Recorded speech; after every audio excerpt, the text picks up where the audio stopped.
Vamos conversar com o nosso primeiro convidado de hoje, Josivan Cardoso, diretor-presidente do IGARNE, e daqui a pouquinho com o secretário de Tributação da cidade de Parnamirim, Jacaúna, aqui ao vivo no nosso Boa Tarde, Cidadão. Seja bem-vindo ao nosso programa, Josivan. Robson, boa tarde a todos que nos assistem, é um prazer estar aqui com você. Prazer tê-lo conosco. Eu inicio a nossa entrevista conversando com você a respeito da situação de seca que vem enfrentando o Rio Grande do Norte. Me parece que é a maior dos últimos tempos, né? Não aconteceu, me parece até então, alguma seca tão prolongada no nosso estado do Rio Grande do Norte. É isso aí, Robson. Nós estamos aí com 6 anos de seca prolongada. 6 anos, né? Nesses últimos 100 anos, está sendo considerado uma das secas mais severas. Dos últimos 100 anos. Dos últimos 100 anos.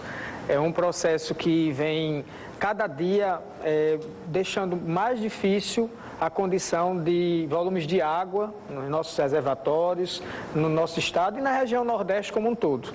As chuvas ocorridas nos últimos anos não conseguiram diminuir essa dificuldade que está sendo enfrentada pelos estados quanto a tantos efeitos negativos causados por essa seca. Josivan, é impressionante, né? Eu gostaria de saber se existe alguma explicação para isso. Aqui em Natal, por exemplo, chuvas aconteceram que deu até para encher os reservatórios. Não sei se já está baixando de novo, mas pelo menos até lugares como a Lagoa dos Tremóis, que já estava no volume perigoso, né, no volume morto, como se diz, agora já está sendo utilizada normalmente. Por que essa chuva, essa água que chega não vai lá para dentro do estado, né? Porque a gente está aqui e não imagina como está seco lá para dentro.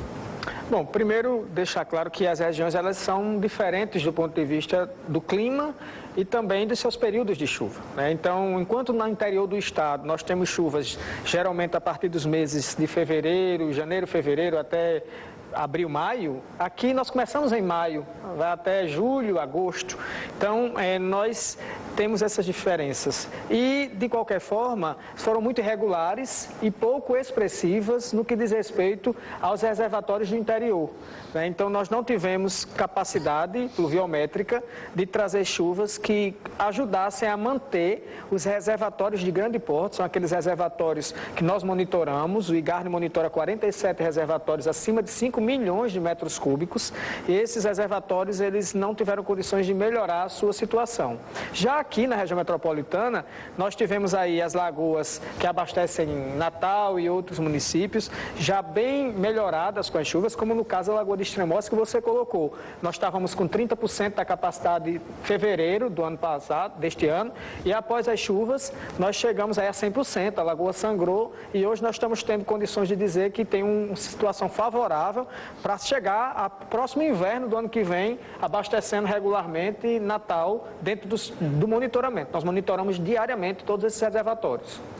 Muito bem, vamos tentar compartilhar, explicando didaticamente para o nosso telespectador, né, e mostrando sobre como é que está a situação no nosso estado do Rio Grande do Norte, do interior para dentro, né, fora da Grande Natal para lá. E aí eu pergunto, a nossa produção já está ok aí? Dá para a gente mostrar algumas imagens? Vamos tentar. Muito bem. O que significa essa imagem, Josivan?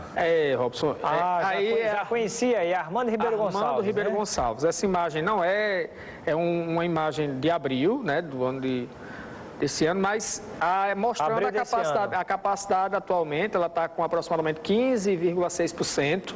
A barragem é a maior do estado, que comportaria em 100% de sua capacidade o valor de um volume de 2,4 bilhões e hoje só está de metros cúbicos de água. A nossa já foi a maior barragem do Nordeste, a Armando Ribeiro Gonçalves. Né? Tem o Castanhão, que realmente foi promovido para a região Nordeste, mas aqui nós temos a Armando Ribeiro como sendo a maior do estado de acumulação de água.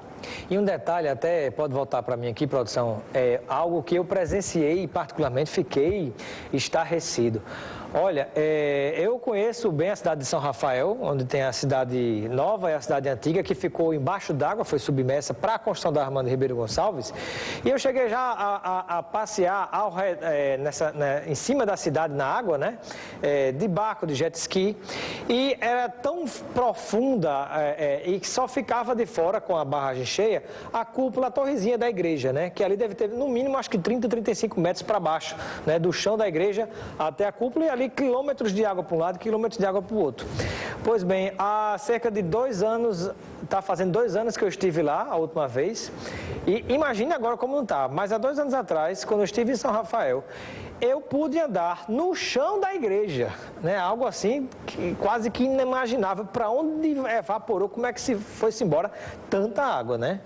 E assim, nós temos hoje, a simulação mostra que a partir de dezembro, né, nós vamos entrar em volume morto da Armando Ribeiro.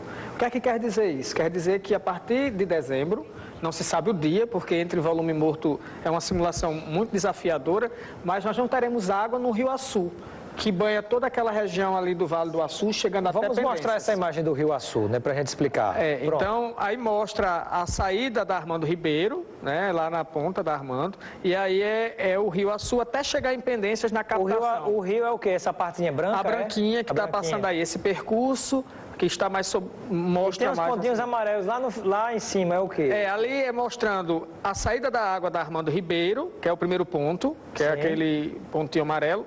Os 2 outros pontos ainda lá em cima é as 2 captações de água da Caerne, a Caerne levando água para o Mossoró, que tira do Rio Açu, e também levando água para Sertão Central Cabugi, que são aquelas cidades de Riachuelo, aquela cidade ali de Laje, aquele Muito pessoal, bem. Angicos. E lá no final, onde tem um pontinho também, é mostrando que é o último percurso até chegar em Pendências, no que é a canto captação direito da tela ali, né? Isso, canto direito, aonde fica Pendências, a cidade de Pendências, onde tem a captação da Caerne, que capta água para abastecer Pendências, Guamaré. Quando esse rio estava cheio, ele ocupava que área, por exemplo? Não, ele continua ocupando, só que ele é muito largo, é um rio largo. Ele está bem fininho, né?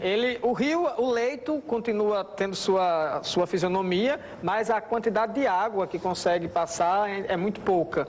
E aí ela também tem várias derivações, né, que passa durante o percurso, que dificulta a chegada da água para as captações. Temos mais imagem, né, produção? Agora a adutora proposta Afonso Bezerra. Que adutora é essa?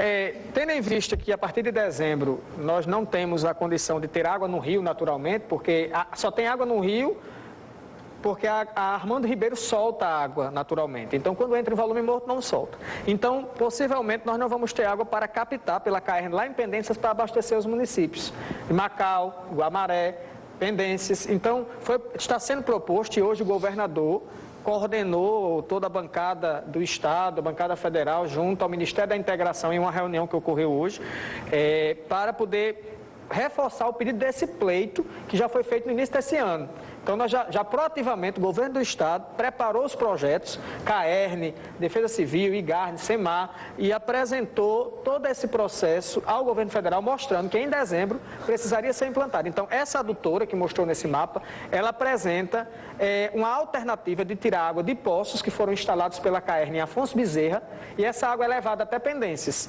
Ou seja, nós vamos ter a segurança de abastecer a cidade se essa adutora for implantada, porque ela vai tirar água de poços. Seria implantada em quanto tempo? Não, e aí a obra de implantação, por isso que nós apresentamos ao governo federal desde o início desse ano, porque nós temos aí em obra dentro de emergência. Então a ideia é que essas obras tivessem pelo menos 4 meses dentro de uma emergência, dependendo da situação de implantação. Então hoje nós entendemos que o governo federal deveria já ter sido posto esses recursos ao Estado, como foi pedido pelo plano de resposta da Defesa Civil Estadual à Defesa Civil Nacional, imediatamente, porque é uma questão que nós apresentamos como emergência.